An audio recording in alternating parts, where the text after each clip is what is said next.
اللہ پاک جل شانہ و عم نوالہ نے دو حکم دیے، ایک اللہ سے ڈرو، دوسرا سچوں کے ساتھی بنو۔ اور یہ دو حکم کس کو دیے ہیں؟ مومنین کو دیے ہیں، ان بندوں کو دیے ہیں جو اللہ تعالیٰ پر ایمان لائے ہیں، اللہ کے حبیب صلی اللہ علیہ وسلم کا دامن پکڑے ہوئے ہیں، ان کو حکم دیا ہے، مومنین کو حکم دیا ہے کہ اللہ سے ڈرو اور سچوں کے ساتھی بنو۔ اللہ سے ڈرو، قرآن کریم میں جہاں جہاں یہ حکم آتا ہے سب جگہ اس کا مطلب یہ ہوتا ہے کہ اللہ کے احکام کی خلاف ورزی مت کرو۔ اللہ سے ڈرو کا یہ مطلب ہے۔ اللہ جل جلالہ شیر سانپ نہیں ہے، دشمن نہیں ہے جن سے ڈرا جاتا ہے۔ آدمی شیر سے ڈرتا ہے، سانپ سے ڈرتا ہے، دشمن سے ڈرتا ہے، اللہ ایسے نہیں۔ پھر اللہ سے ڈرنے کا کیا مطلب ہے؟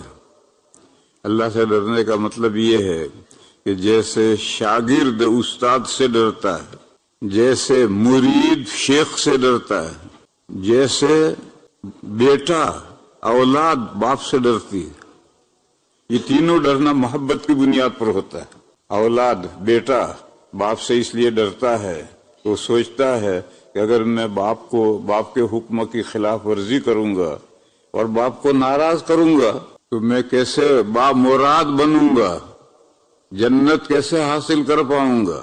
یہ تو حدیث میں ہے کہ ماں کے قدم کے نیچے جنت ہے تو باپ کے قدم کے نیچے بھی جنت ہے، تو اس لیے وہ پھونک پھونک کر قدم رکھتا ہے، ہر خدمت کرتا ہے، کوئی کسی حکم کی خلاف ورزی نہیں کرتا۔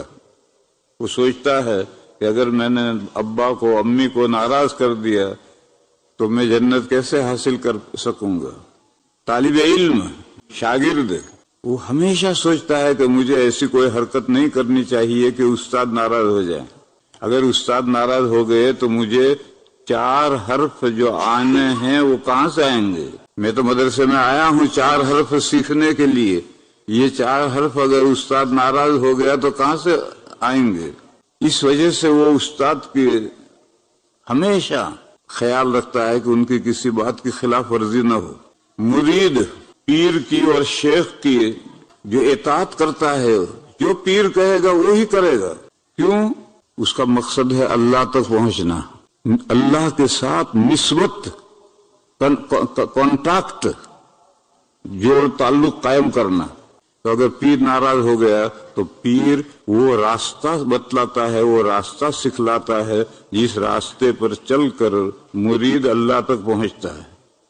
تو مرید سوچتا ہے کہ اگر میں نے شیخ کو پیر کو ناراض کر دیا تو میں اللہ تک کیسے پہنچوں گا؟ وصل مع اللہ، اللہ تک ملنا مجھے کہاں نصیب ہوگا؟ اس لیے وہ پھونک پھونک کر قدم رکھتا ہے، پیر کے حکم کی خلاف ورزی نہیں کرتا۔ تو یہ 3 چیزیں ہیں، طالب علم استاد کی، اولاد ماں باپ کی، مرید پیر کی، یہ محبت کی بنیاد پر اطاعت کرتا ہے اور جو وہ ان کی مرضی ہے اس مرضی کے مطابق چلتا ہے۔ اور شیر سانپ اور دشمن ان سے انسان ڈرتا ہے خوف کی وجہ سے، محبت کی وجہ سے نہیں، خوف کی وجہ سے۔ اس لیے میرے بھائیوں یہ بات ہمیشہ یاد رکھو، مومنین کو جتنی محبت اللہ سے ہے اتنی محبت کسی اور سے نہیں ہوتی ہے۔ قرآن کریم میں ہے یحبونہم کحب اللہ والذین آمنوا اشد حبا للہ، جو لوگ ایمان لائے ہیں وہ اللہ سے ڈرتے ہیں، اللہ سے محبت کرتے ہیں۔ یحبونہم کحب اللہ، یہ جو مورتیوں کے پجاری ہیں یہ مورتیوں کو کیوں پوجتے ہیں؟ قرآن نے کہا کہ اس لیے پوچھتے ہیں کہ وہ ان مورتیوں سے محبت جیسی کرنی چاہیے اللہ سے ایسی محبت ان مورتیوں سے کرتے ہیں، اس لیے پوچھتے ہیں۔ یحبونہم کحب اللہ، محبت کرتے ہیں یہ مشرکین ان مورتیوں سے جیسی اللہ سے محبت کرنی چاہیے، اس لیے وہ پوجا کرتے ہیں۔ ایسی محبت کے بغیر عبادت ہو نہیں سکتی، ایسی محبت کرے گا جبھی عبادت ہوگی۔ پھر فرمایا والذین آمنوا اشد حبا للہ، جو اللہ پر ایمان لائے ہیں وہ اللہ سے محبت اس سے زیادہ کرتے ہیں۔ معلوم ہوا کہ مومنین بھی اللہ تعالیٰ سے محبت کرتے ہیں، اور جتنی محبت یہ ہندو اپنی مورتیوں سے کرتے ہیں اس سے کہیں زیادہ محبت کرتے ہیں. بس اس محبت کی وجہ سے اللہ تعالیٰ کی بندگی کرتے ہیں. پھر آگے 2 مرحلے ہیں، کرنے کے کام، نہ کرنے کے کام. نماز پڑھنا یہ کرنے کا کام ہے، بس نماز نہ پڑھنا یہ ڈرنے کا کام ہے. اے وہ لوگوں جو ایمان لائے ہو، اللہ سے ڈرو، یعنی اللہ کے احکام کی خلاف ورزی مت کرو. اللہ نے حکم دیا ہے 5 وقت کی پابندی سے نماز پڑھو، بس اگر یہ نماز تم نہیں پڑھو گے تو یہ اللہ تعالیٰ سے کے حکم کی خلاف ورزی ہوگی. یہ مسئلہ آپ حضرات جانتے ہیں کہ کبیرہ گناہ کرنا بہت بڑا گناہ ہے، فرائض چھوڑنا بھی کبیرہ گناہ ہے. آپ بغیر کسی عذر کے فرض نماز چھوڑ دیں، فرض روزہ چھوڑ دیں، فرض زکوٰۃ چھوڑ دیں، فرض حج چھوڑ دیں، تو یہ فرائض کا چھوڑنا یہ بھی کبیرہ گناہ ہے. لہذا فرائض چھوڑ کر اگر کوئی چھوڑتا ہے تو اللہ سے نہیں ڈرتا ہے، اللہ کے احکام کی اطاعت نہیں کرتا ہے. اللہ نے تو اس کو حکم دیا ہے. بلکہ میرے بھائیوں، جو فرائض کا تارک ہے، چھوڑتا ہے، وہ کبیرہ گناہ کا مرتکب ہے. قرآن کریم میں ہے والذین اجتنبوا کبائر الاثم والفواحش الا اللمم. فرمایا جو بندہ بڑے گناہوں سے بچتا ہے، بڑے گناہوں سے بچتا ہے، کبھی کبھی دید شنید ہو جائے. دید شنید سمجھتے نہیں آپ حضرات؟ دید مانے دیکھنا، شنید مانے سننا. دید شنید یعنی کبھی اتفاقاً وہ گناہ ہو گیا. ایک تو گناہ ہے، ایک گناہ تک پہنچانے والی باتیں ہیں.